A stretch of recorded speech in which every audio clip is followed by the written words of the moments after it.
Goeiedag, good day, fellow South Africans and citizens of the world.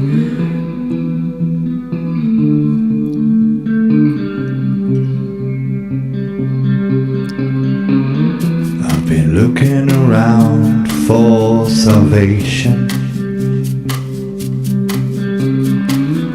I've been looking around for the truth. All around me I see frustration, and I looked all over till I found you. I sit and listen to your stories, and you're telling me, please don't worry. There's a lot in this world you should know, and love in life is where you should go. If you're looking for somewhere to go, if you're looking for someone to know, if you're looking for someone to guide you, then love in life will guide you.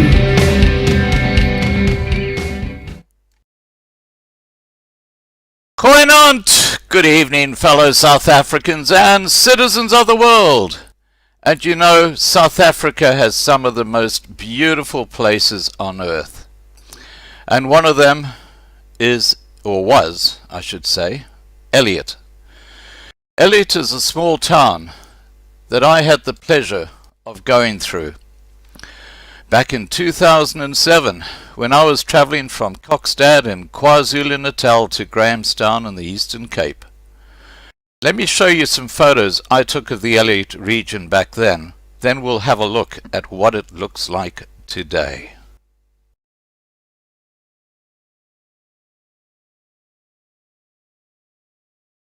These are the photos that I took back in 2007.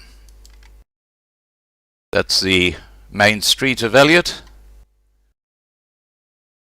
It's a misty day. I remember it well. Beautiful area. That's one of the bigger buildings in Elliot. That's again back in 2007. It gives you an idea of how panoramic the area is. Look at those hills in the background.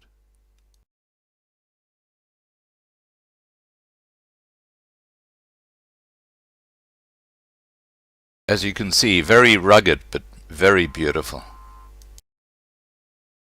Alright, now, what's happened? This is Elliot today. Let's have a look at a few photos. It gets worse, believe me. Now, this is Afriforum doing a cleanup.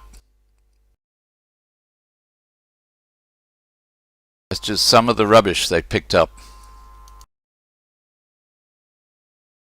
And so we can go on and on and on and on. You get the idea. It's just absolutely disgusting what's happened to the place.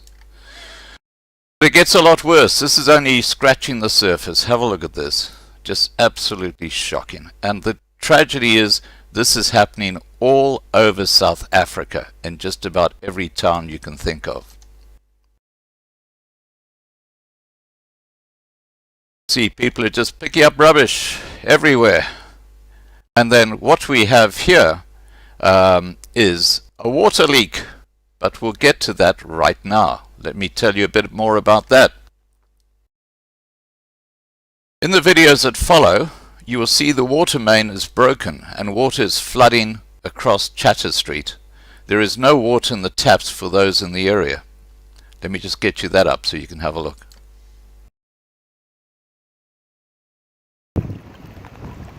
Now, Denis wrote, "We've just received a call from a resident in the street." This is months later.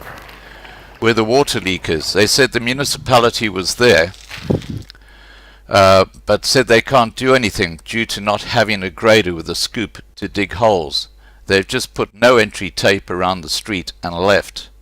Now the second video is of the water storage area where the water pumps have been stolen. So obviously it's very hard to deliver the water. Here we go. Hierdie is nou by die pompstasie. Soos julle kan sien, die een reservoir is vol. Hy hardloop oor na 4 reservoirs toe.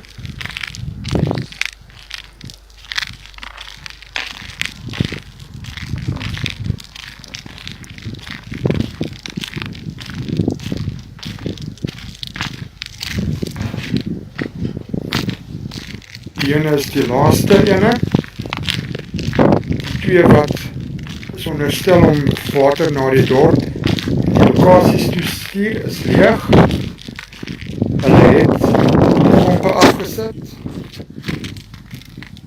Hulle het die pyp na die pomp ook toe afgebreek. Hulle het die pomp na die dorp toe afgesit. Soos julle sien, daar is die ander twee ook afgesit. So, as you can see, things are not happy, or it's not a happy situation in Elliot. And as I mentioned earlier, this is typical right across South Africa when it comes to municipalities. A lot of municipalities are actually even worse off than Elliot, believe it or not. So, please feel free to post any questions for the guests at any time in the side chat, and remember to subscribe to be kept informed. Our guests tonight are Denis Schmidt. He is the chairman of the Elliot branch of Afriforum and has been very active in sending letters to the mayor, which have never been replied to. But he'll be telling us about that in a second. Let me show you some of the letters that he sent to the mayor. There's one sent in on the 14th of March 2019, re water service cut off to Elliot residents. Now that's over a year ago. There's a follow-up letter, 12th of September 2019, no response from the mayor. And finally, 3rd of September 2019, refuse pickup. Again, no response from the municipal manager or the mayor. And so it goes on, right up until the 9th of June 2020, where once again Denis wrote to the municipal manager and the mayor, and you can see there's his signature at the bottom of the letter, 9th of June 2020, and once again no response from the mayor. So you might as well not bother having a mayor in town. That's the message that people get. And why are you paying rates? Well, we're going to unpack that, because remember, Elliot is a small town. It's not a big town. So they haven't got a lot of money to waste, but my gosh, do they know how to waste it. Okay, let me get our guests on. And our second guest, by the way, is Makwabisi Malongisa, who is Democratic Alliance councillor at Elliot, and he's going to be talking to us about how the money is being misappropriated. Let me get Monwabisi on first. Here we go.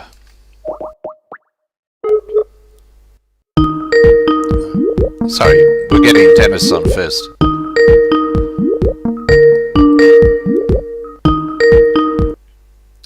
Hi, Denis. Hi there, Scott. How are you this evening? Excellent, or the thank morning you. By you? Yeah, it's beautifully. It's actually quite warm here in Australia. Now I can't see your camera at this stage. I just see the little icon. What? Can you have a look at that while I just get Monwabisi on? Okay.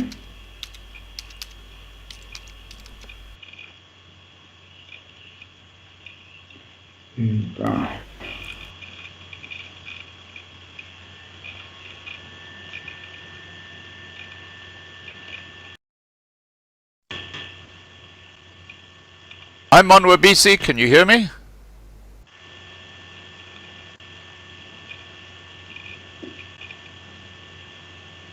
Yeah, I've still just got your little icon there, Denis.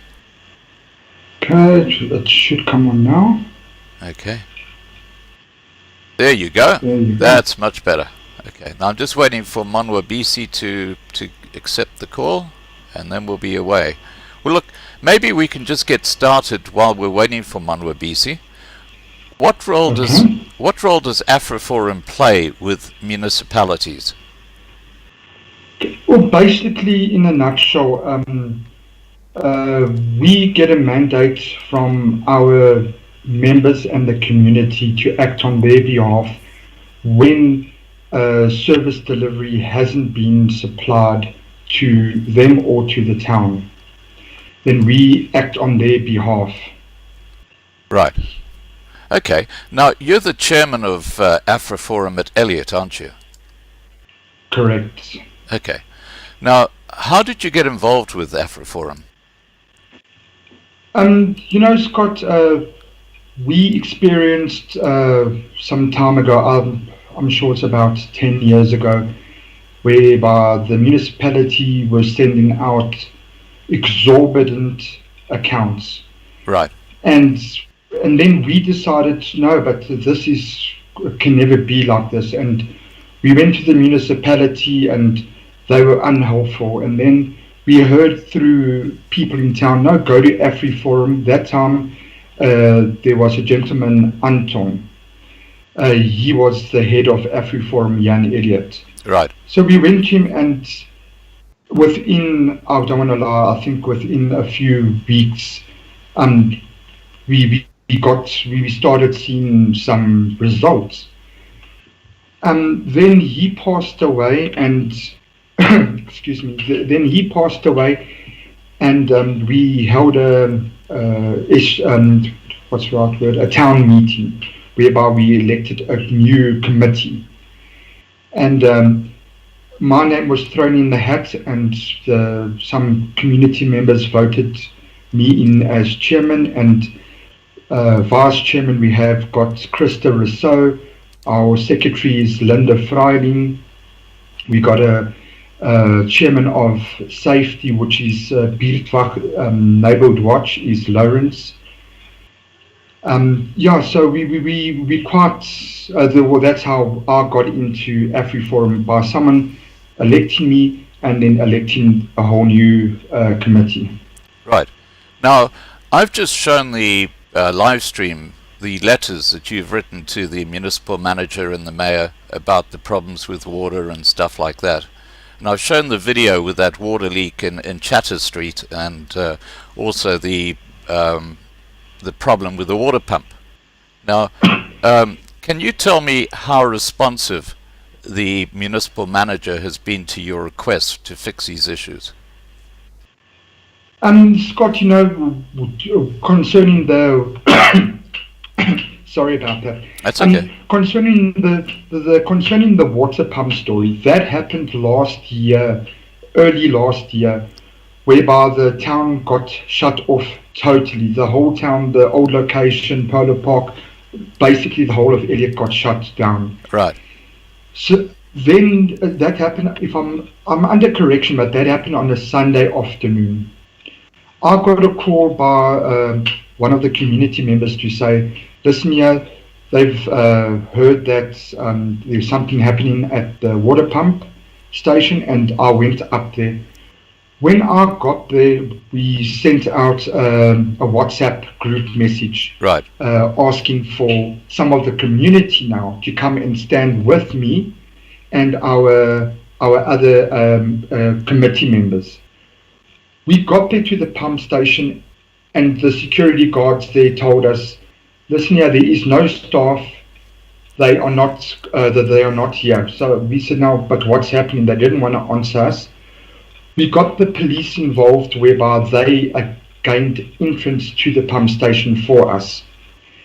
That's when we uncovered that Chris Harney Waterworks Department vandalized the place due to protest for salary issues.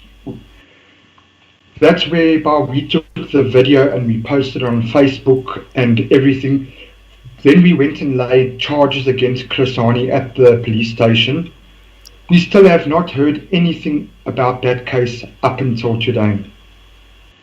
But then it was literally a day after we sent email to Chrisani stating our case and the Constitution Act and that we actually got water reinstated to town.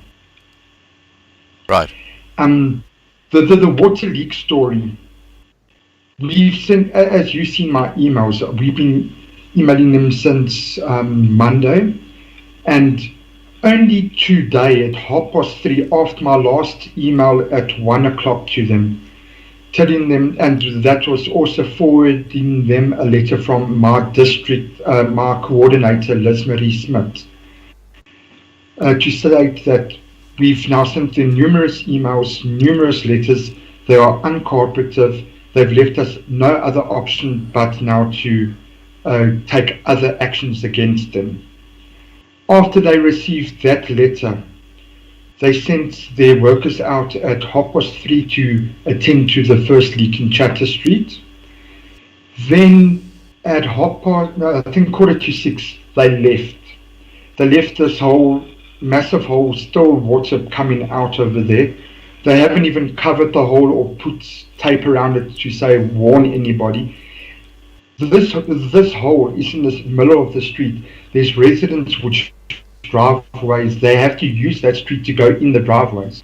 So anyone that goes in there and that's not aware of that hole is going to land up inside that hole and it's going to cause damage to their vehicles and even injure themselves. Right. Now look, I've tried 4 or 5 times to contact Monwabisi, and I only spoke to him 10 minutes on Skype 10 minutes before we went live. Can you please give him a call and ask him to just respond to my Skype request just while we're here? Okay, let me do that right now. Sorry guys, we're just trying to get contact with Monwabisi. Just for the record, Monwabisi is the DA councillor for Elliot.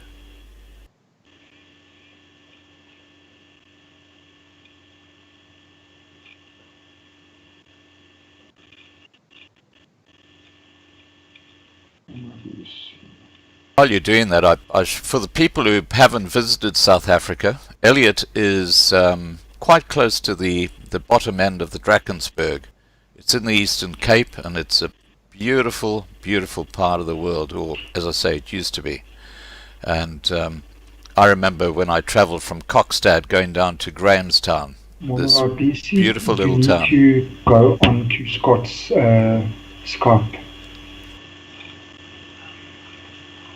Just tell him I'll Skype him. You need to accept that call over there at Scott's phone.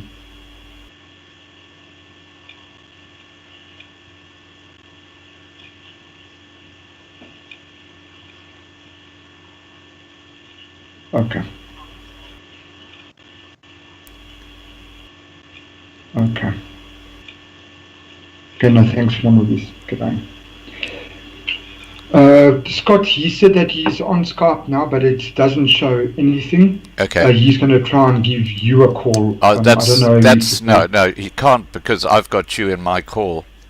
Or what we could do is he could give me don't worry. If he gives me a call, I'll shut this one down and then add you. So I can do it that way. But yeah, he's not responding. Doesn't show anything. Okay. He's going to try and give you a call. Okay. Yeah, I'm getting no call from him at all. Okay, so the problem at Elliot is pretty similar to the problems that small municipalities are having around South Africa, isn't it? I mean, you've got incompetent people running the municipalities, and they're just the corruption is just absolutely incredible. 100% Scott, 100%. I mean, we've had 1 or 2 meetings with the mayor where they They have actually worked nice with us in the beginning, and then all of a sudden it's like on deaf ears. Right. And where do these guys who they elect as mayor come from? Are they local people, or are they just ANC cadres who are shipped in and because they know someone? I presume they are from the area. But now you must also understand, Scott, Elliot's municipality, Sakisizwe, is joined with a smaller town, maybe 24 or 27 kilometers away, Ala. So, okay. Sorry, hang on a second. I've just got a call from Monwabisi. I'll just accept that. Hi, Monwabisi. Hi, Monwabisi. Can you hear me? Hi, Scott. Sorry about that. That's okay. Now I'm going to get. Scott. I'm just going to get Denis into the call, just so we got him there as well. Give me a second. Okay. Yeah. Okay, here we go. We were just talking about what's happening in Elliot. Okay, I think that Denis is joining us now. Oh, come on. I've got the same problem I had with you. Let me try again.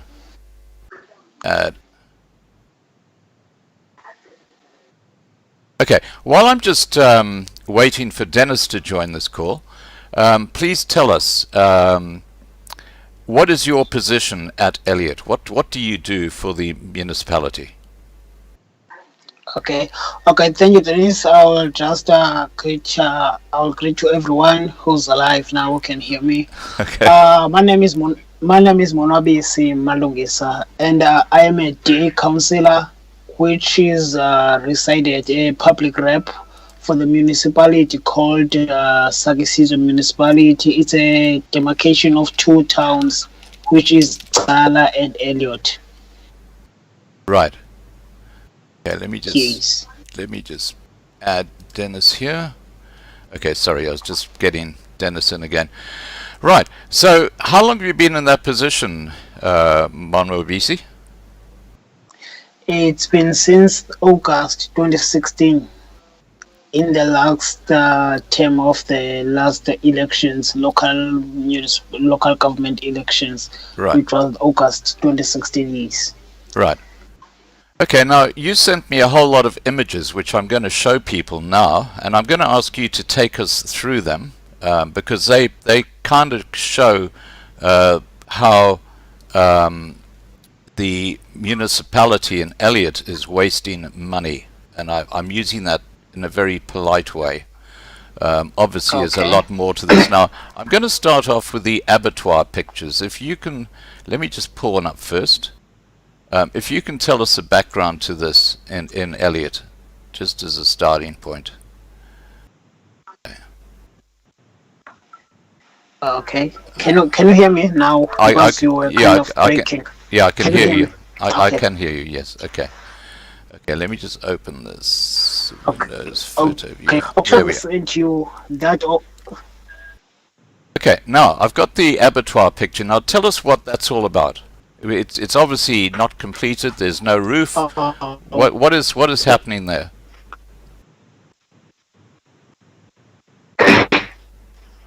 About Scott, the abattoir was said to be a project by the district municipality in the local municipality. It was said to be an abattoir.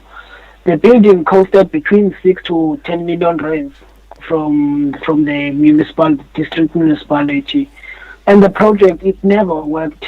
As you saw from the pictures that I sent you, now what's happening, the building is tearing apart, and now if you go to the site, you no longer see like the roof. There's no roof, and the structures that you see inside have fallen down to the ground, and all the fencing that was there now have been stripped off.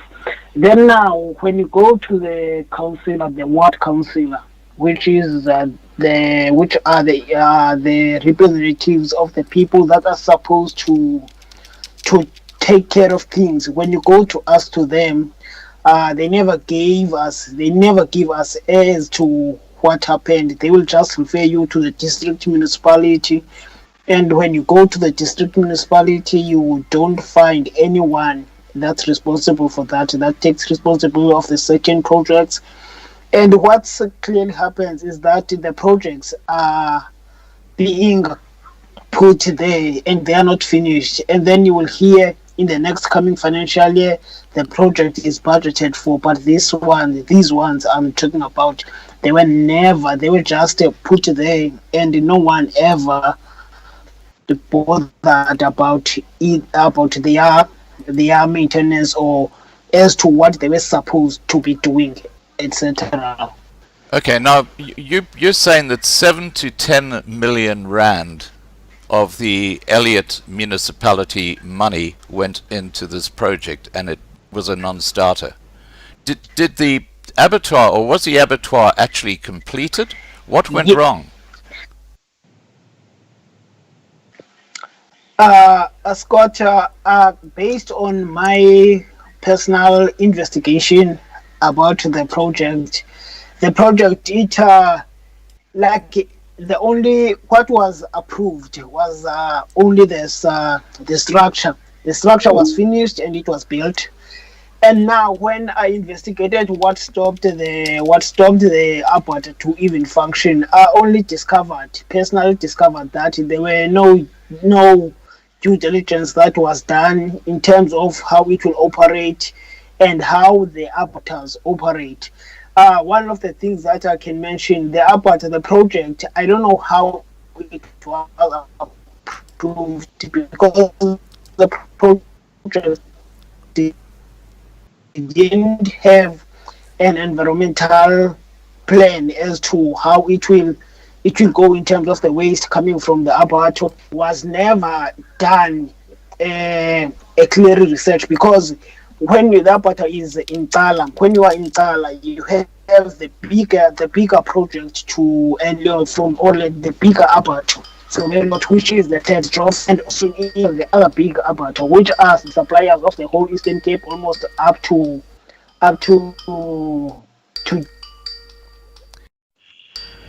Hi, Denis. I'm not sure what's happening here. I'm not sure what's happening here, because I think what I'm going to do is I'm going to shut down all my live streams that I've got, because we seem to be having a conflict, because you can't pick up when Monwabisi is on, and he can't pick up when you're on for some reason. So I'm going to shut this down, and I'm going to start this conversation again, okay? Just give me a second, and I'll call you back. Okay.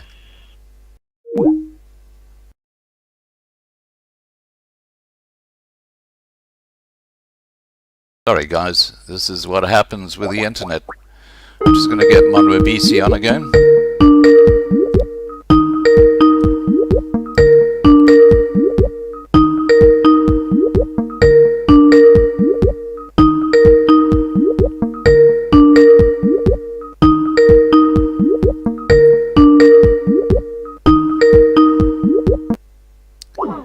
Oh my gosh. Isn't this wonderful? Let me try again.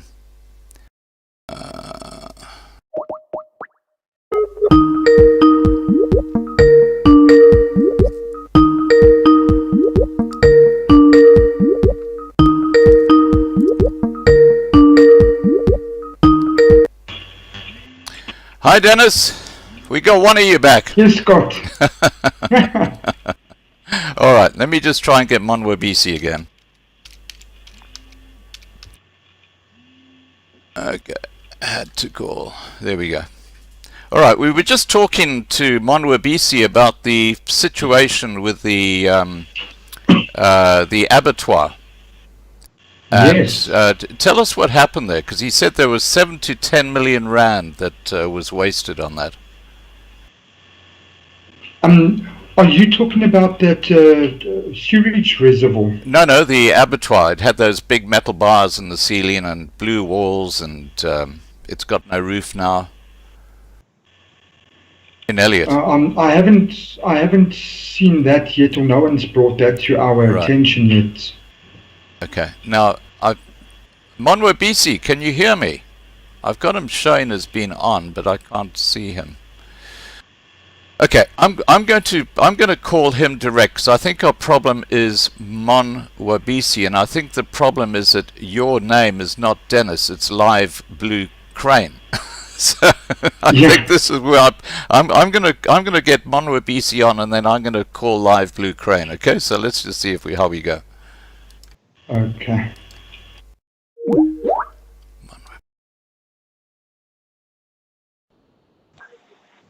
Hi Monwabisi, are you there? Yes, I'm there. Okay, Yeah. just give me a second while I just get Denis on. I think I've sorted out this problem. Okay, here we go. Okay. All right, so you were telling me about the abattoir. Okay. The abattoir was established by the municipality, and based on my perspective, on my own research, was that I discovered that the abattoir wasn't investigated. There was no research was done on over it, because in Elliot we have the biggest abattoir, the big abattoir, and also in Indo we have the bigger abattoirs, which I will not mention the names at the moment because I haven't spoken to them in terms.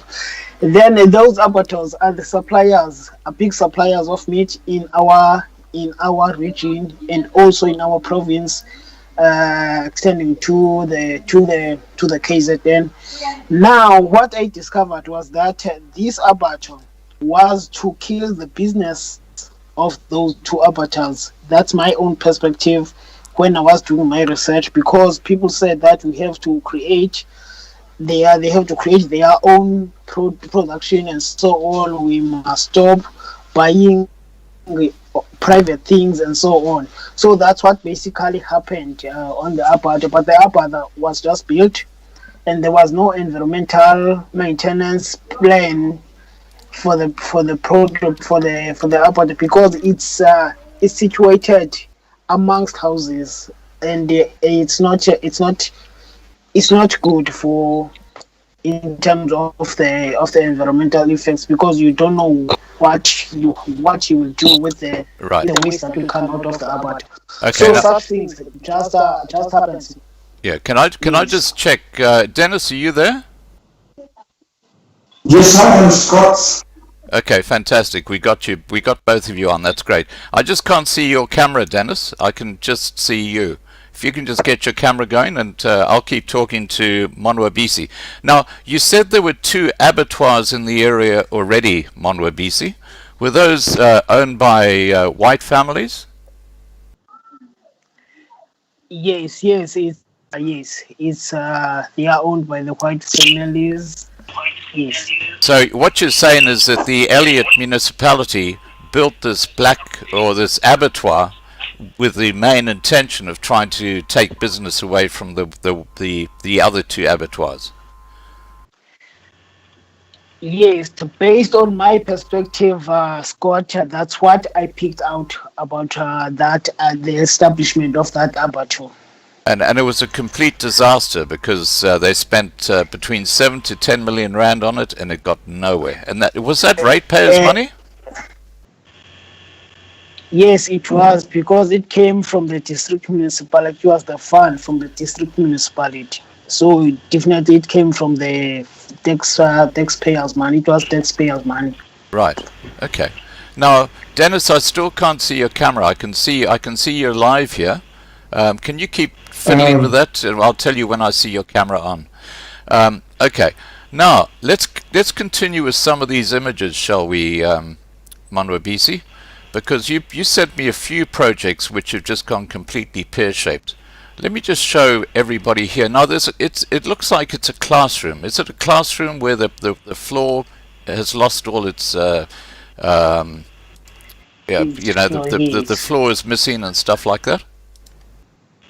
Yes, that's a classroom. And this is in Elliot as well. This school, based on our. No, it's on the other side of the municipality, which is Tsala, in the village of Tsala. Ah, okay, but it's under the same municipality. Yes, it's the same municipality. Right. And what The happened same here? municipality, Sakisizwe municipality. I see a lot of floorboards Here, missing. yes, we don't know. We were supposed to do an oversight based on the schools of the region. We're checking the schools since it's our program as the TA that we have to follow government. What the government is doing.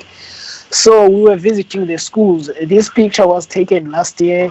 And this is the devastation of the schools. Most of the schools in the Eastern Cape are looking like this. And our municipality is part of that. How much money was spent on this project for the school?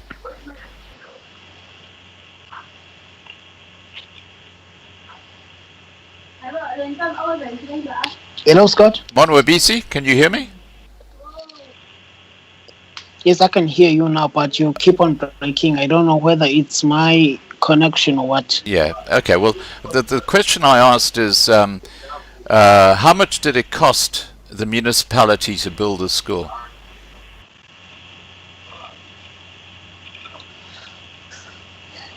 How much money did it cost? Which one? Pardon me for the this classroom. question. The classroom. Oh, the classroom.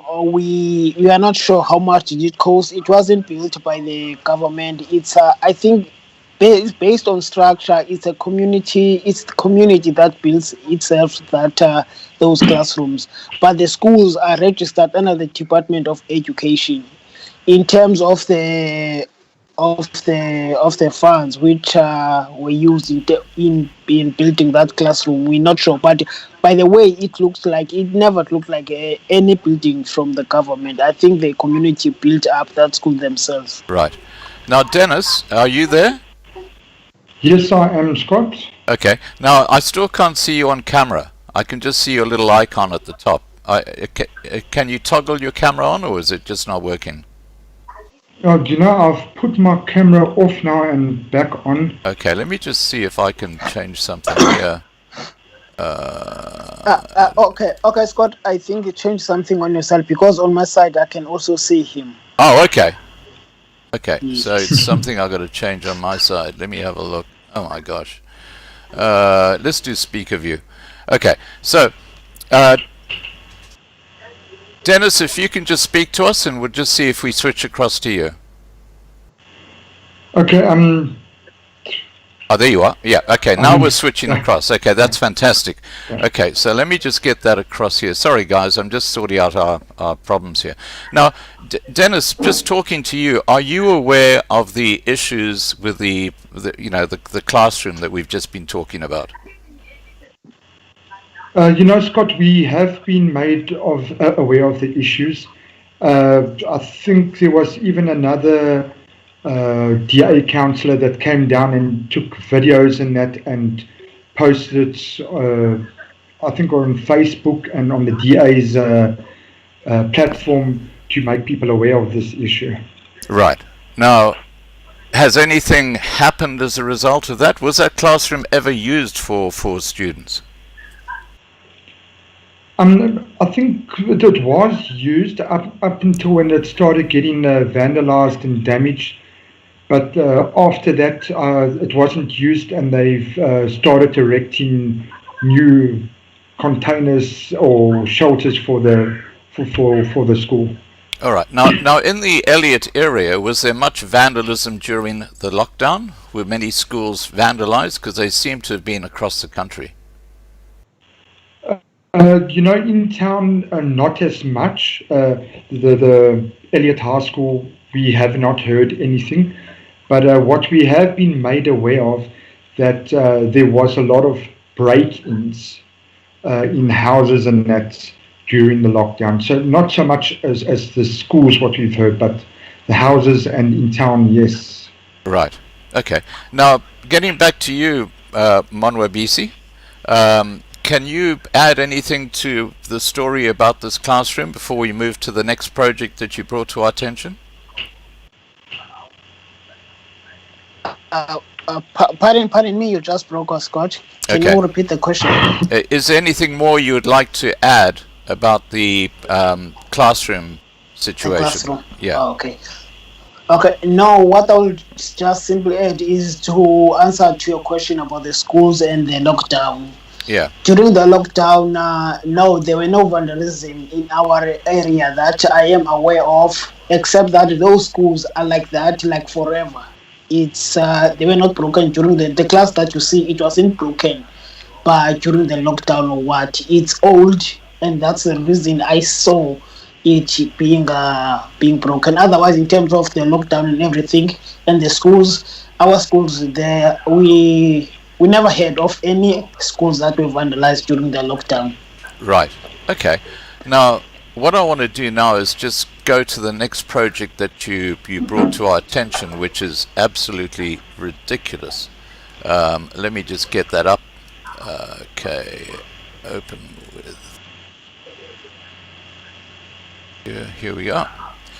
This is the project where the green slimy water is in an old new water treatment works. I think this is the one at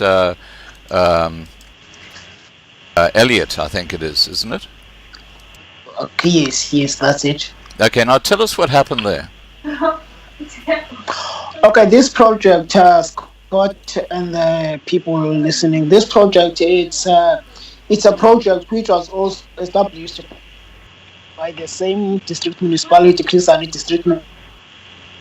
The project costed. Hi, Monwabisi, we lost you there. You said the project cost? Monwabisi? Denis, are you there? Yes. Okay. Scott? Are you familiar with this project? Yes, I am, Scott. Okay. This project is situated, it's just outside of town, on the Fairrace side of town. The project was run into the millions, but Chris Hani got people into... based on the research that are you there? Are you there, Scott? Yeah, look, you broke up there, Monwabisi, so we just had Denis to give you some background. But just back to you, Monwabisi, just start off, how much did it cost to build this project? On this project, it was worth 57 million plus 57 million.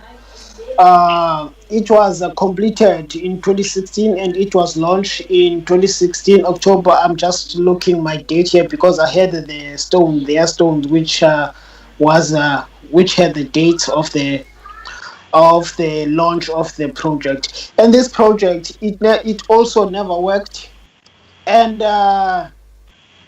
we believe that it's the cause of the sewerage splits that's all over Elliot, because they said that they will divert all the sewerage into that treatment works, because it was meant to do that, but it never worked at all.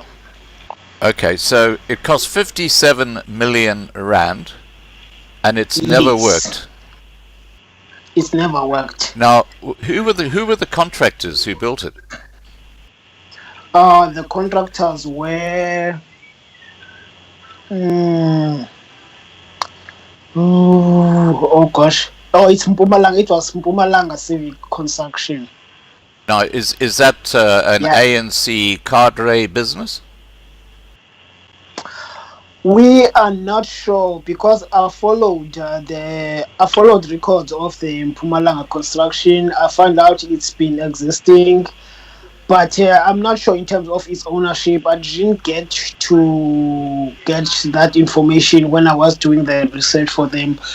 But they are doing lots of work, lots of projects in the Eastern Cape, and also in the in the border, beyond borders like Namibia and Zambia. I found out they have projects there. So I'm not sure whether they are aligned with the party, but the way things, every construction in SA is diverted to have their PE partners and so on. Right, but have any other of their projects had similar problems as this?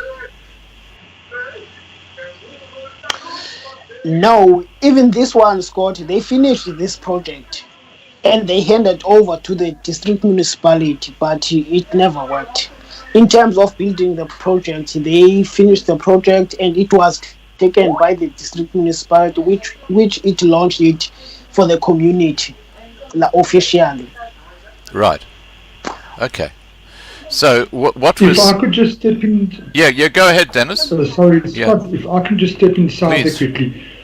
Whilst the guys that were over here that did the project, they still stayed behind another 3 months to give training to the Chris Hani people that were going to be taking it over. Right. So for the first 3 months, it was operational.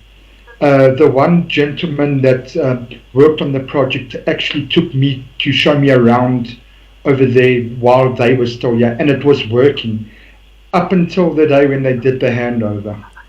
So what happened then? Like all things, Scott. Okay. Carry on, Monwebisi. What happened? Okay. When we were doing the oversight on the project, fortunately, Daily Dispatch, one of the newspapers, helped us to get through to the Chris Hani district municipality. The district municipality, we were told that. But we were told by the Daily Dispatch when they gave us the feedback that the project was stopped by a structure called ANC Youth League members of some youth league members from Elliot. And as to how did they stop it, they said that those guys were forcing themselves to be employed. They were demanding employment from the project, and they sabotaged the project. They stopped everything to be working. That's the information we were given by the Daily Dispatch, the newspaper, which was as to why the project. So what we're saying here is that this 57 million rand project was sabotaged by a few young people who were upset because they weren't employed on it. That is absolutely ridiculous. Sorry, guys, we never functioned. That's all we just got. Okay. Okay, so what we're saying is that the project was sabotaged. Correct. Okay, now Dennis, why doesn't the municipality fix it? You know, we've sent them the emails. As you saw the emails that Yes. I forwarded it to you.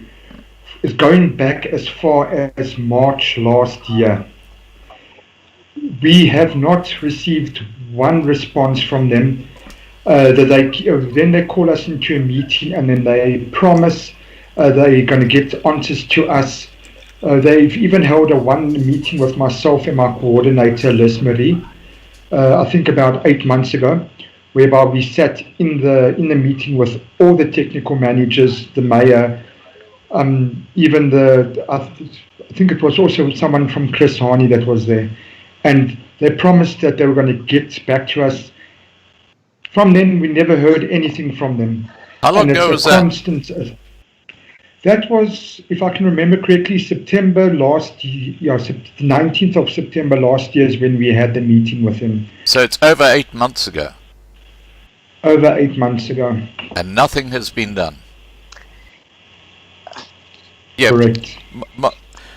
Monwebisi, you want to say something? No, I was going to repeat what Denis is saying. Like those guys, you write them emails, and the project, remember the project was launched in 2016. And we were doing a follow-up, like Denis is saying that they also did the follow-up last year.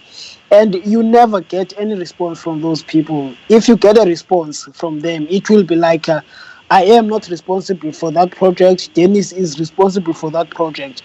And you will never find Denis. That's how those people are operating currently. Now, that's a Chris Hani municipality, is it? Correct. Okay. Now, Yes, which yes. municipality is the real problem? Because you work with two municipalities, don't you? Yes, Saki Sizwe is our local municipality. But Chris Hani is the municipality that deals with sewerage and water. It was taken away from Yes. it was taken away from Saki Sizwe due to, if I can remember correctly, they said that they were not handling the water situation properly. Okay. And since then, it's just been a complete disaster. And You carry on. yes, and also to add to what, okay, also to add to what Denis is saying, that that is always a surprise. That water is a basic need, but it was moved away from the local municipality. And by the time it was within the local municipality, it was easy because you will wake up from home and go to Denis and say, Denis, you have to fix this. Then now the office is based in Queenstown. And now you have, for a leak, for a pipe, a simple leak of a pipe, you will have to call the the they Queenstown have a hotline. landline. A hotline. You have to call Queenstown hotline, and that Queenstown hotline will have to procure for a simple leak that's happened. That's like in Elliot, and you have 100 kilometers Queenstown away, which they will have to do the procurement of a simple leak that's in Elliot. Of which things now have turned badly. They are so badly. They are so impractical. You just don't know what kind of decisions are those. And this is all to do with water and sanitation. Yes. Okay, so clearly the problem relates to Chris Hani municipality. Yes. Okay. Now, you said that Elliot had their water and sanitation taken away from the local municipality and put under the control of Chris Hani. There's another water treatment plant that you showed me, Monwabisi, that I'm just going to put on the screen now, which is not even, yeah, there it is now. This is the one which you can see the structure. You can see a lot of holes that have been dug around it. There's no water. There's sort of like a bit of brown water at the bottom, but clearly it is not completed. Tell us about this project, Monwabisi. That one, it's the same. It's also the water treatment works, but now this one it's for Tsala. It's based in Tsala, and when we were doing oversight, we were told that this one, the work that you see, those walls, broken walls, and everything, it's already costed the municipality 41 million, of which, as you see, as it is, but it was never done any work on them. Then when we asked the questions them about what's happening, they said no, the constructor just left the site and they were not doing any work. And we're asking, what are you doing in order to make the construction do that? Is the construction going to pay back the municipality and so on?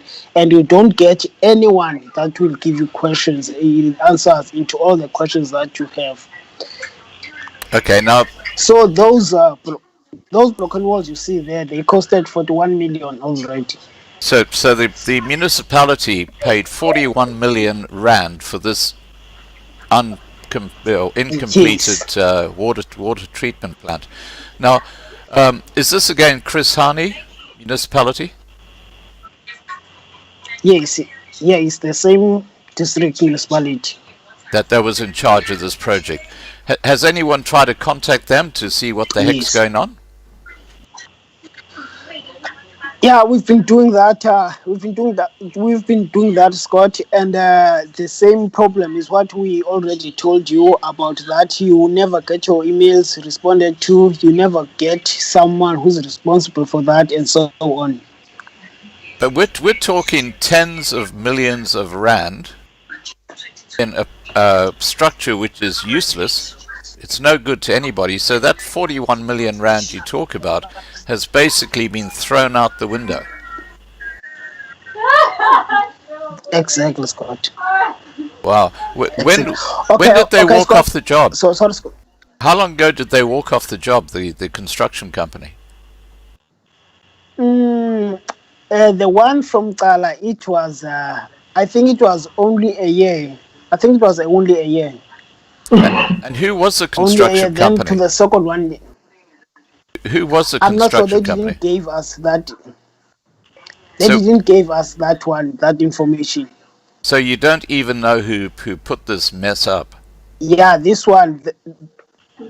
Yes, the one in Kala, we don't know who was the construction. When you ask them, like they gave us some Miss, I don't know, Miss who they referred us to, and that Miss who, we never found him at all in his cell number.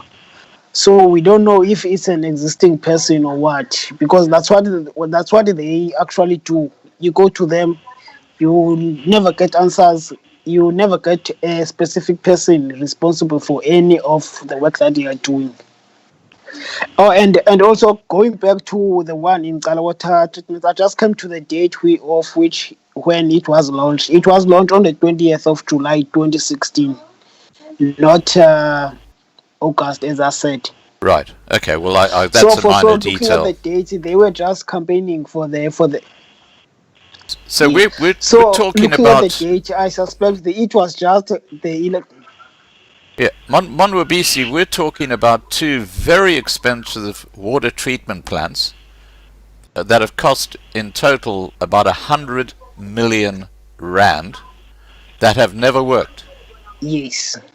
And this is in a little Yes. area where there's a small population. Yes, in the same municipality. Yeah, who's liable for this cost? Is it Chris Hani or is it the Of- local municipality?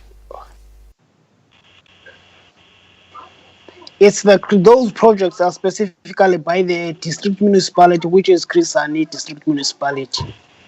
So they're the ones carrying the cost. Yes. Now, I guess your rates and taxes, or when it comes to water and sanitation, are paid then directly to Chris Hani municipality, even though you're in Elliot. Is that right? Yes. Correct. Okay. Now, Denis, how have your rates and taxes been impacted since these two failed projects when it comes to water and sanitation? You know, Scott, we got water meters outside our house, which people are supposed to come and take a reading. They never send out anyone to take readings. There's some people's meters that are overgrown with grass that's either they're broken, they have never worked in the last 4 or 5 years. People report it and say, listen, yeah, we want to pay our water accounts. But they never send anyone to fix meters, never take readings. When you get your account, you get an account that says 1,600 Rand. Then you ask, but how is that possible? They say, no, we're estimating. We're using an estimate. And then the next month comes, you get a bill of 400 Rand. And then the next month comes, it's again up to 1,400, 1,500 Rand. You ask them what's going on? No, we are estimating. So when it comes to rates and taxes and waters, especially with the water accounts, it's never a true reflection of how much you've actually used because no one comes and takes a reading. Right. Now, carry on. Sorry, Scott. Carry on, Monwabisi. And also to add to what Denis is saying is that when you go to Christian municipality like a organogram, you will find that there are meter readers, people employed full time there, but you will never see them anywhere near your yard reading those meters. It's just they are just there. It's like feeding people with money which they don't even earn. The money it's like that. You have them, but you never see them working. But they are on the organogram of the municipality as meter readers and so on. Right. Now, just a little bit north to you is a township called Ugie, Ugie. Now, Denis, you know a little bit about this. I've heard that Ugie is a complete disaster when it comes to water and sanitation as well, and that impacts right down to Port Shepstone and other places. Do you want to give us a bit of a brief on that, Denis? Okay, Scott. Ugie and Maclear, they fall underneath the same district, if I'm not mistaken. what happened, I think it was about 3-4 years ago, the people, the residents in Maclear, they said enough is enough. We're paying for service delivery, but we're not receiving anything. And what they decided as a community, that they're going to stop paying rates and taxes, and they're going to be putting it into like a trust fund. Right. So what happened? The municipality took them to court and said, "Listen, here, you guys must pay rates and taxes." And then the guy said, "Yeah, we will pay rates and taxes, but we want a service." A long story short, the courts found in favour for the municipality to say that they have to pay rates and taxes, but I think from then, after they've paid over the money for rates and taxes and services, and that stuff has become a little bit better. Yeah, I remember they were saying that their pumps kept on being stolen, their water pumps, and I Kept think on being stolen, people not going out to service them. It is a sad story for up that side. So Denis, what's the best way we can fix this problem? You know, from my side, I don't like quoting the Constitution Act, but there is. Let me just grab my information here. Right. In the Constitution Act, it says the right to access of sufficient water is accordance to everyone in the 27(1)(b) of the Constitution Act, where it states that everyone has the right to have an access to sufficient water. Then on chapter 27(2), the state is required to take reasonable action and measures to provide water when it's available and when the resources are there. So basically, I'm not saying that a person should do that, but if that's the last resort, it's to join Afriforum. Afriforum, we are only there for the community. We will go to the highest of courts to help a community to sort out their problems, especially when it comes to basic living rights: water, electricity, refuge removal, roads, and lights. Right. Well, I showed a picture during the introduction of Afriforum, a group of you cleaning up Elliot. And then, yes, can you tell us about that? I mean, do the municipality not clean up the town? You know, Scott, it's been on more than one occasion when Afriforum and Mr. Monwabisi from the DA, we got together and we said enough is enough. The municipality doesn't want to do their job. Let us just try and clean up the town. We've cleaned up the graveyard on 2 occasions, Afriforum, DA, and then working with fire.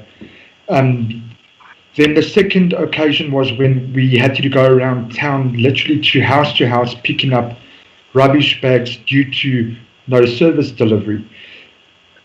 Then the third occasion was when we, when I say we, it's Afriforum, organised with local businesses, even the abattoirs, which is Andrew's Abattoirs, to donate us their tractor and trailer. And then local businesses supplied us with their employees to go around picking up rubbish, take it to the tips, and offload it there. Right.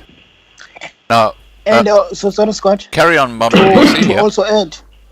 To also add to Denis, the fourth time we cleaned like literally the dump site, Scott, the people were dumping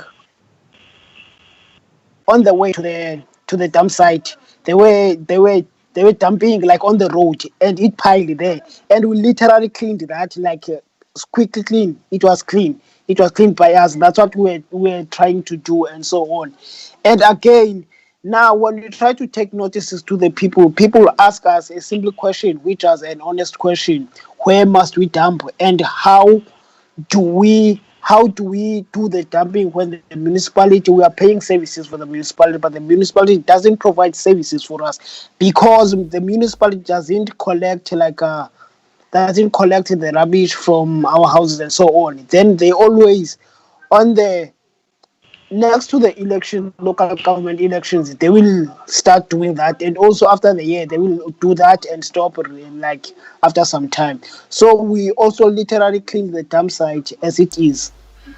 Okay, now what we're talking about here is the local municipality not doing their job. Is that right? That's correct. Yes. Okay, so what we have here, really, if we sum it up, is an example of two municipalities that are involved in the little town of Elliot, one of the most beautiful places on earth, where it's become a dump heap. There's no water to a lot of the houses. Sewage is now leaking out near the town. You've got Chris Hani Municipality, which is supposed to be in charge of the water and the sewage area, that do not respond to any calls, even from you, Monwabisi, as a councillor. So they are not accountable to anybody, and they've wasted 100 million rand on two failed water treatment projects, and that's just those two projects. Is that correct? Yeah. Yes, that's correct. That is extraordinary. Now, let's talk about your local municipality. What areas are they supposed to be in charge of? They are supposed to be in charge in areas both in town. It's Tala and Elliot. Right, but I mean, what do they do? Like refuse collection? Oh, in terms of okay. Yeah. Yes, they are responsible for refuse collection and also for electricity. They are also responsible for electricity. It's community services, which is the refuse collection and also electricity. And they are also supposed to be responsible for small business enterprises and so on, in terms of everything. And the other services like your environmental affairs, your health inspection and so on, it relies on Chris Hani district. And how much of that do they actually do?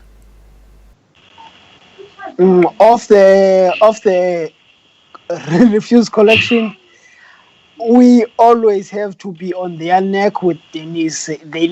Sometimes they never pick rubbish, and we have to write emails, we have to make calls with Denis, and every time we make those calls, they will start acting. And in terms of the electricity, the town, it's their electricity, which it's costing, like, I don't know how much it is in terms of the payment of them. Like, you struggle to find like on the weekends, we have to buy electricity from the private businesses because the municipality doesn't sell the electricity. But Denis will dwell much about their electricity, in terms of electricity, the challenges that they are facing in terms of the electricity. But the tariffs are high, that's what I know. Do you get electricity from Eskom, and does the municipality pay its bills? Part of the whole town, and also part of the little section of the township, which is Dakalani, they are getting their electricity from the municipality, and the other townships are getting it from Eskom. Right. Okay, so they haven't got a debt problem like other towns, have they, with Eskom? No. Denis, no. They Okay. didn't. Dennis, let's just pass that question over to you about the electricity situation in Elliot. You know, with our electricity this side, it's we got Afriforum's got a direct link to the man in charge of the electricity in our area. You could phone him any time of the day or night to say, listen, yeah, there's electricity off in this certain part of town. He will tell you exactly, give me a few minutes, I'll go check, and then you will follow. You can follow up with him later on. He will just say, no, it's already fixed. Then rest assured, it's been fixed. So when it comes to electricity, we don't really struggle much with electricity and the supply of electricity. It's just mainly like the street lights, which we was a constant battle with them due to the fact that they say that we do not have the funds to buy street lights. Okay, now what's the name of the guy who looks after your electricity in Elliot? I'm not too sure if I'm allowed to give it out, but what's his first name? His first name's Derek. Okay, I take it's a white fellow, is it? Yes. Okay. Now, that's very interesting. Now, within the municipality, the guys who look after the refuse, tell me about them. That would be Mr. Makwabe. No, it's not Mr. Makwabe. It's Bavuma. Yeah, Bavuma. Bavuma is the gentleman that's in charge of refuge removal. These some days, each part of town's got different days to get their refuge picked up. So town would be on a Tuesday, Polar Park will be on a different day, old location will be a different day, and then it will go to Takalani and Kala. Right. But there'll be some days where no refuge has been picked up, and then you leave your refuge out on the Monday night for the Tuesday morning to get picked up, only to find out that goats and cows has been walked through town, has pulled through the bags and scattered all your rubbish over the floor. You clean it up, you pack it up nice and neat, thinking, okay, during the day he will come. The afternoon comes, still hasn't been picked up. Then it will cost us to phone him and say, listen here, what's going on? He'll give us some excuse to say that the truck was busy in Kala, or the truck is broken, or there was no driver, or there was no people to load the stuff. And then it's end up a week or 2 weeks of your refuge getting piled up in your yard or out in front. Wow. Monwabisi, do you want to add to that? Okay. Can I add? Yeah, go ahead. Yes. And also on the refuse, Denis, you will remind me, ne? And now, it's only now that we wrote a letter to Mr. Pavuma. And Mr. Pavuma, he's new as the refuse collector, like in his poster. We used to have an old guy which was not working at all. So we're still not sure, giving us the experience with the municipality, we're still not sure if he will maintain his schedule of the rubbish collection, because he's new. We don't know, maybe he's buying some time because he's new on the post and he's the first person to be doing that. Otherwise, things with the rubbish have been also hectic. Right. Now, when he was appointed, Denis, he started this year, right? This year, I think it was just before the lockdown. And how was the refuse collection before that? Most of the time. The refuge collection before Mr. Bavuma took over, it was really, as I said, it was really bad. It was on a monthly basis, telephone calls, monthly basis, emails, on a weekly basis, going to the gentleman's house to go to him and say, listen here, what's going on? But now, I think ever since this new gentleman has taken over, things has improved. Well, that's a step in the right direction. The thing that I find quite extraordinary is how much money this Chris Hani municipality is wasting. It's mind-boggling to me. It's mind-boggling. What's the name of the guy in charge of water treatment at Chris Hani? Let's name him and shame him. Come on. We don't have his name. Like the guys who's responsible for those projects, we never got him at all. So, the only guy that we are dealing with him that we are always referred to in terms of water, his name is called Mr. Makwabe. Like the Chris Hani District Municipality has its employee stationed in each municipalities of on their municipal. So on ours in Sakisizwe, Elliot and Kala, it's Mr. Makwabe. But sometimes, but lately now, I always do get hold of him, and he's always responsive. I don't know, maybe he learned something, two things, or some few things, and also we put him on some spot with Denis because we kind of what we also learned was that dealing with those people, you have to always refer them to the constitution. You have to always refer them to their policies and also to their responsibilities. So when we learned that, we just find out that, I don't know on Denis's side, but on my side, I do sometimes get Mr. Makwabe, and I have a way of forcing him to do things lately, and he's kind of responding on that. Otherwise, before that, before we got him through legislation, he never responded. I remember one time, Denis, we even called him that word, that insulting word. We're not gonna say it here. So yeah. It's Mr. Makwabe who's in charge now in terms of reporting everything. But it's only this year that he seems to be co-working with us. Otherwise, before he wasn't at all. Okay, Denis, what's your experience been with Mr. Makwabe? Do you know, Scott, Mr. Makwabe, as you saw in my emails, I do not get any response by him via email. When I give him a call on his private number, I never get a response from him. I got a first response from him, I think it was on Tuesday when I took a video and photo. Then he only responded. Thereafter, never responded again. I can even show you the WhatsApps. I've sent him message after message. Why haven't you replied? So we're waiting for a reply on your email. Doesn't reply now.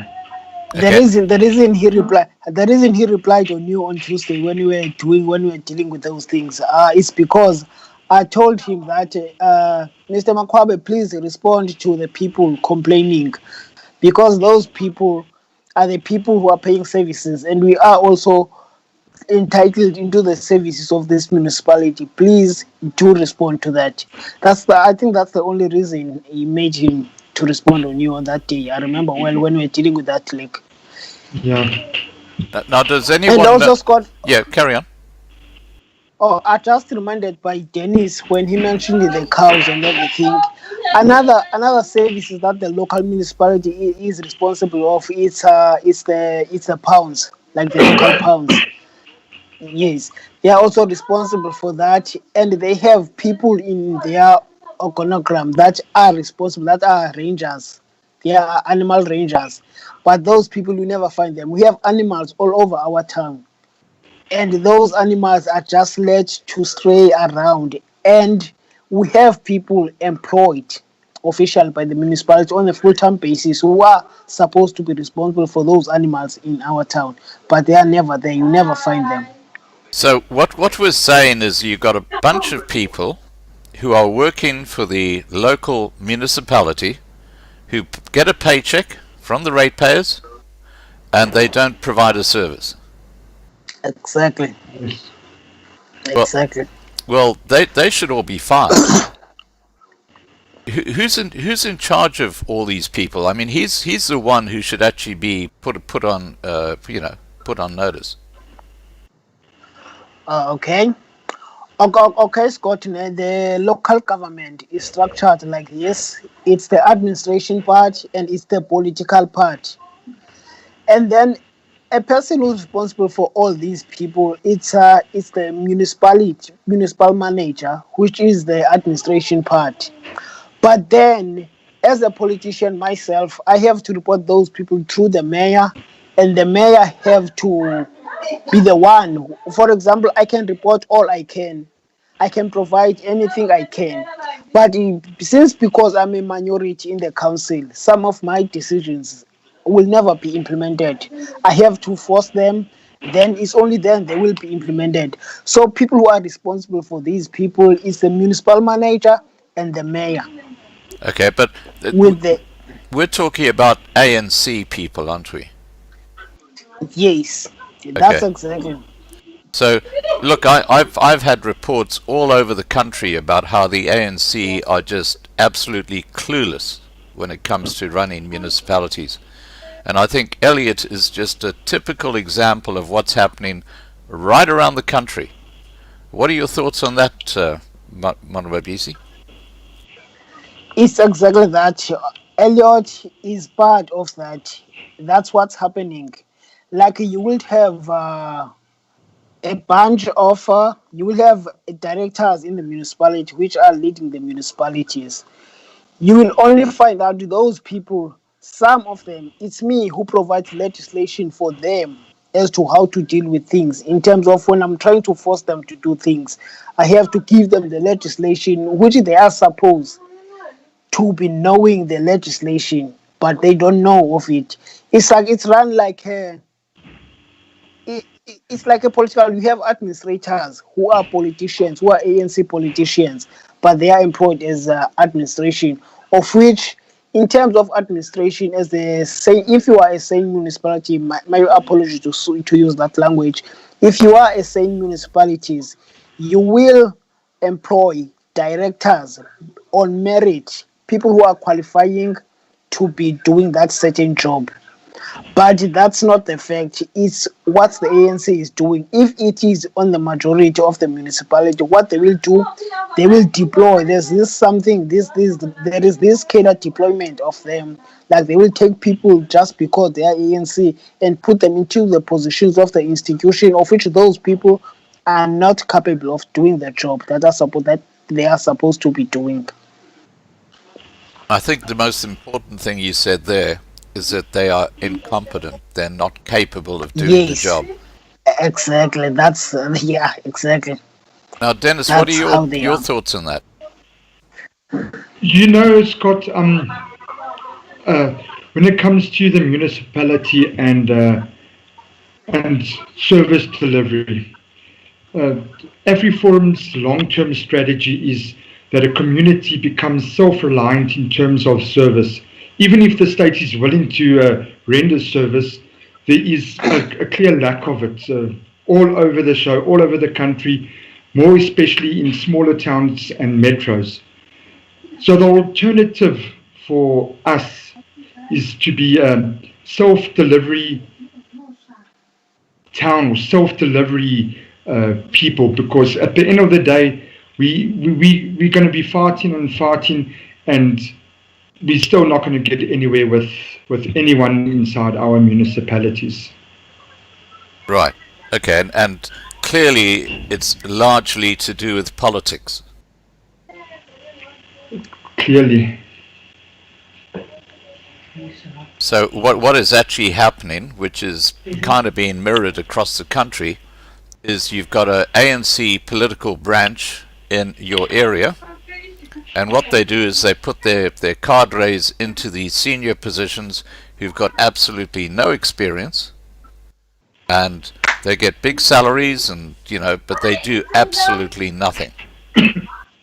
Correct. Wow. And this has been mirrored across South Africa, which is why the municipalities across South Africa are in so much trouble. Yes. Very true. Very true. Out of all 276 municipalities, excluding the Western Cape municipalities, only one municipality that got rated like with clean audit by the Auditor General in the last financial year, which is Buckley East and the Stakespage, and it's only that out of all 276, excluding those of the Western Cape and Orania. Yes. Correct. Okay. Now I'm just going to address those watching the live stream. Guys, if there are any questions you want to put to either of these gentlemen, please just post them now in the side chat, and I'll put them to Denis and to Monwabisi. Now, Monwabisi, starting with you, is there anything you want to put out there about the impact this municipality, or the lack of management by the municipality is having on your community? Okay, first of all, Scott, I will proudly say I was born in Elliot. I grew up knowing Elliot how it looked like before, and in this day, Elliot is a mess. It's just there's dump sites everywhere. The town is dirty, and the town we there were time in Elliot where we had like if you want an electrician, you know who to go to. If you wanted a person responsible for cattle that are running in the town, you know where to run. If you want a plumber, you know where to go Right. who Okay. to contact and so on. It used to be like for us. And when it comes to their youth in the youth of the community, the youth, the only thing they do, they drinking liquor because they don't have any activities that are happening in the town. The town is like dead. And you will have people selling liquor left and right. And also what Denis has already mentioned, drugs are everywhere. Oh, And wow. people are known who are selling drugs, but police are not communicating. I remember with Afriforum, with my being assistant, with participating in activities of the Afriforum, we used to have the taxi association assisting us, like people, like stolen items from the people were recovered by the Afriforum, and those people were never even any of them was being charged by the policeman. You charge those people, next morning they are back in the community and so on. Like the town now is dead. There's nothing that's happening, and it has a potential. I believe in its potential. It has a potential. The town is beautiful. The town can attract many in terms of tourism and so on. The town is have an agricultural investment which is good, which can work, which can develop the town. The town has the potential, but people like the municipality is not there in terms of economy, in terms of support and everything, because we all know that the basic of the economic of the area relies mostly on the municipalities and its policies that it implements. In terms of the functions of the municipality, we don't have bylaws that are implemented in the town. Everything is just a mess. Okay, now I went through Elliot in 2007, and it was still a pretty little town back then. But you know, it is a very quiet place now. I think they had a tourism industry back in 2007. Do they have any tourism now? No, it's only in books. It's only in books, but you never see them. You never see them So at all. you could say your business sector in Elliot has died. Yeah, Yeah. it's dying. Yes, exactly. Dennis, is there something you'd like to say about things like the police service in Elliot and what's happened to the business sector in Elliot? You know, Scott, Afriforum has got a very good relationship with the police for Buurtwag and Neighborhood Watch. So when we do our Neighborhood Watch patrols, we alert the police that they are very forthcoming. They're always happy that we are also stepping in and helping out. So with the police, so far we haven't had any issues. Monra BC covered most of it, most of what we are all facing in Elliot. Right. Okay. Now, Yeah. Denis, is there something you'd like to say to people who watch this video later, or people who are watching it now? You know, people always say that Elliot's a small town and it's going, it's going out backwards. But if we as a community, or if if the guys are also in the community, we're experiencing the same problems. It doesn't take one person to fix up a town. It takes a community to fix a town. So if a community can stand together and say, listen here, Mr. Municipality, we are tired of this. It's time to come to the game now and play ball. I'm sure things will happen and things will become better if a community stands together. It's too much of passing the buck on to someone else and saying, listen here, you must go sort it out. It's time that a community stands together and say, listen, we are all in this together. Come now, tiger. Right. Okay. Monwabisi, is there something you'd like to say to people who watch this video now or who might watch it later? Okay, thank you, Scott. Scott, my apologies. I'm a fact person, I'm a realistic person. I look at the situation, I observe, and take action of everything.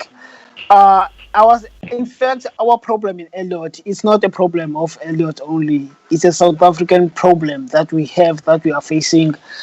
As much as you would like to, you will give yourself out there to assist in the community. But it seems that everything that you do is being affected by the politics. Because everything you try, you come up with an idea to develop people and politics will come in. Hence, I decided, no, I have now to be directly involved in politics, and I have to be directly involved in DA politics because that's the only party that I see potential in. I didn't see the potential out of nowhere. DA prove its track records on places where it's governing itself. So I believe a transformation that we need as the community of Elliot, as the South African community, we need a political transformation. If we can just work on that part of everything, I think everything can come, because now you have the problems with the businesses. If you try to solve those, you have ideas of solving those problems, but also the stumbling block will be the politics. For example, it's first one that I will say, our municipality, our town have potential, but now you can't address a tourism. You can't come up with a strategy for tourism without involving the municipality, and the municipality is filled by politics, and it's politics that's making the municipality not to work. So personally, I would just say we need a political transformation in South Africa in order to save the little of what's left of our country. That's all I can say, and we really have to work on that. Right. Now, what do you think about Cyril Ramaphosa's suggestion that through this lockdown the economy in South Africa is done just fine and it's going to bring in a whole new economic age where black economic transformation is going to take over from white business? What are your thoughts about that? I'm sorry to be honest about this.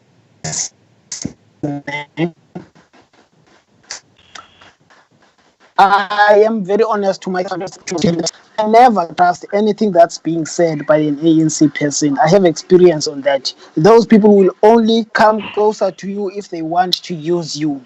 There's nothing that will come up as perfect as what, as long as it's I don't listen to what Ramaphosa is saying as the president because he's ANC and I know how ANC operates. Right. So I don't believe in that, and also I have an issue with the BE and everything because I believe that's an apartheid it's legislation. Yeah, it's a racist policy, isn't it? Yeah, it's a racist policy, yes. So I don't believe in that at all. Right. Now, you sent me a photograph of the Mtetevimili JSS toilets. Can you tell us what that's all about? I'm going to shut down the live stream shortly, but let's have a look at these photos and you tell me about them. Okay. There's a photo. That photo, it's those are pit toilets. They are in Tetuvumile JSE. It's just a village between Elliot and Kala. And those pit toilets are being used by both learners and the teachers. The school has no toilets, and now you have to imagine now a school looking like that during this pandemic, how things will be at that school. And that school last week, they had to open their school, to reopen their school, and there is nothing. And I was talking to the department on Monday, trying to find out what are they having, what are they providing for that school, and they promised mobile toilets. And mobile toilets is something that will come and go again. And that school is a situation of how it is. The pictures that I sent you is the toilets that are were on that school when we visited that school, and that school remain the same up to this day. You can't use those as toilets. Where do the can't kids use go? I'm not sure. That's I'm not sure. And disgusting. the school is situated amongst in between the houses. It's not situated outside. It's in between the houses.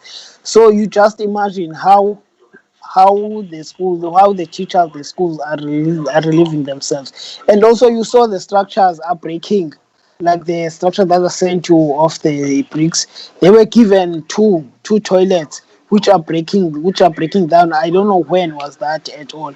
And we have escalated that issue into the legislature, but we don't know when it will be provided with solution at all.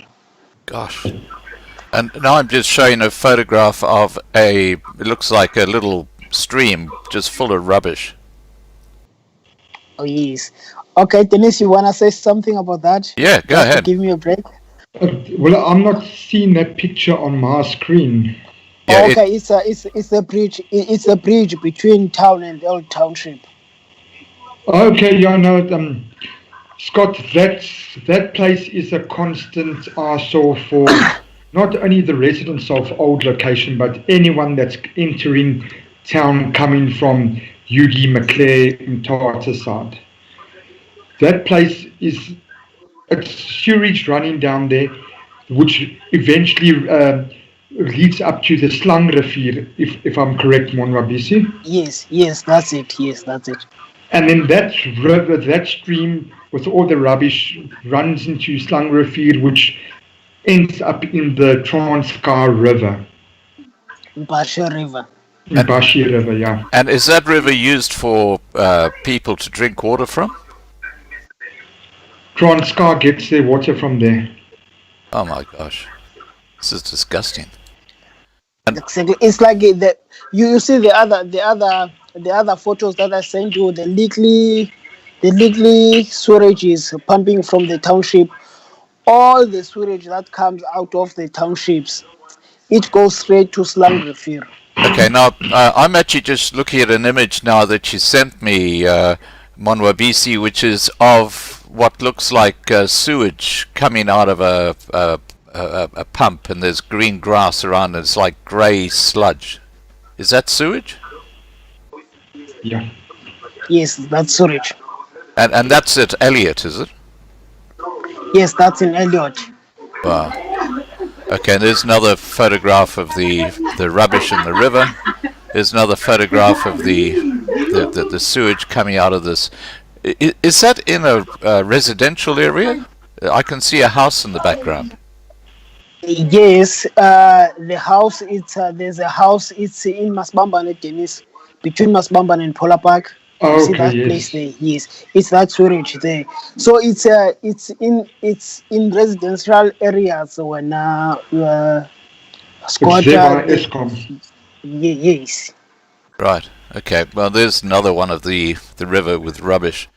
So clearly, things are not good in Elliot. They are not good. They are not good. Okay. Now, look, I'd like you both to keep in touch with me, and following the release of this video publicly, which might be a bit of a wake-up call for the Chris Hani municipality and the local municipality. Let's see if anything is done to try and fixing things. Okay. Thanks a lot, Scott. Now, there's one final question I want to ask you guys, and that is, you mentioned the municipal manager at Chris Hani municipality, Mr. Magwebe or something like that. Akwabe, he's Mr. Makwabi. Yeah. Now, he's the technical manager for the water department. For the water, yeah, yes. and he's the guy who's refusing to give you the name of the person who's in charge of these projects that cost 100 million rand. Is that correct? No, yes, he doesn't know the guy when we went to him to. How can he not know if he's in charge? Yeah, I think he's in charge of maintenance of a daily running of the Scotty, the way things are running here, they are really like the people who are responsible for the construction are different people from the people who are running like water and everything. Like, for example, in this case, when we went to Mr. Makwabe, he didn't know about the project because he's employed for the daily running of water. And someone was in charge of the projects, of these projects, of which we didn't get to know. It's a person who was supposed to be known by the ward councillor. The ward councillor is ANC. And that ward councillor didn't give us the name of the people, of those people who are responsible for the projects. That's how things are here, are the mess here. That sounds incredibly suspicious if he can't give you the name of the guy who's in charge of those projects. Very, very, very shady. Everything is shady here. Yeah. All right, guys, look, I just want to thank you for coming forward with your concerns about what's happening to that beautiful little town of Elliot. Sadly, I think it's happening all over South Africa. Very similar type of thing, and there's always the same problem. It's ANC cadres who are put in positions where they're incompetent and they're corrupt, let's face it. Call a spade, and they just don't care. As long as they're enriching themselves, they don't care. That seems to be the reality right around South Africa. Okay. Just as a closing statement, I'll start with you, Manwabisi, then we're going to shut down this live stream. Anything you'd like to say? I'd like to say to all the people of South Africa, our country is still beautiful. Our country has people who believe in itself. We are just being differentiated and being differentiated by the politics of by the politics of ANC, which are forcing discrimination into us. So we need, as people of South Africa, to work together, and we have to be strong in whatever they are doing, trying to separate us, trying to discriminate us. Let's keep the beautiful work that we are doing as South Africans. Let's not consider what we are subjected to consider in terms of color of our skins. Let's keep and try to make our South Africa best. And the only thing that will make South Africa best and our communities is through service delivery for our communities. It's only the way that our communities will develop. We have to stick on that, and we have to ignore what's being instilled in our mind, which is discrimination now. Discrimination, I believe that discrimination is the last straw of the ANC, and it's using that to separate us. Now we have to be strong more than ever, South Africans, to fight what's best for our country and to make our country prosperous again. Thank you, Scott. Thank you very much for joining us, Manwabisi. I really appreciate it. Now, I'm going to let you have the last word, Denis. Was there something you'd like to just say in closing? You know, Scott, Elliot may be a lot of things, but Elliot's still very beautiful. The people in town, there's still a lot of people that care for this town and that goes out of their way when we as Afriforum call on their numbers and say, listen here guys, we need help. There is still those people that come out and they stand first in the line and they do help. So with a group like us, like Afriforum, we are still a handful of people that are willing to do the work, willing to bring people to book, and that's not scared of the consequences. So I just want to thank you for having us on your platform so that we can raise the awareness to show everyone what is actually going on, and that there are still people that still care for their towns and their country. Right. Look, I've got to tell you that my mother, when I lived in Greytown, was the personal assistant to the mayor in Greytown. And that town was run like a well-oiled machine. Everything worked. If you had a problem, bang, they were right there. The meters worked, everything worked, and it's just absolutely disgraceful to see what's happening around South Africa today. It's just absolutely disgraceful. All right, I'm just going to address everybody watching. Guys, thank you so much for being part of this live stream. Don't forget, tomorrow night we're going to have a jamming session. We've got 3 great singers coming on. We're going to be hearing from Amelia, Gary Ho, and Francois Boa. So we got 3 singers who will be coming and joining us. You can make requests, you can just join in, enjoy the show, you can dance in your own living room if you want. You can sit down with a beer and sing along. You can do what you like, but it's going to be a night of fun and relaxation tomorrow night on the Loving Life channel. Okay, thank you so much for the moderators. As always, you do a great job, guys. Good to see you all here. And yeah, to our guests, to Monwabisi and Denis, thanks guys for coming forward, approaching me regarding this issue at Elliot. As I said earlier, please, if things change after this, get back to us, let us know how it's changed, and we'll put out an alert and say that, hey, the municipality is actually doing something now. Well, thanks so much, Scott. Okay. Thank you, Denis. All right, guys, take care. I'm logging out of the live.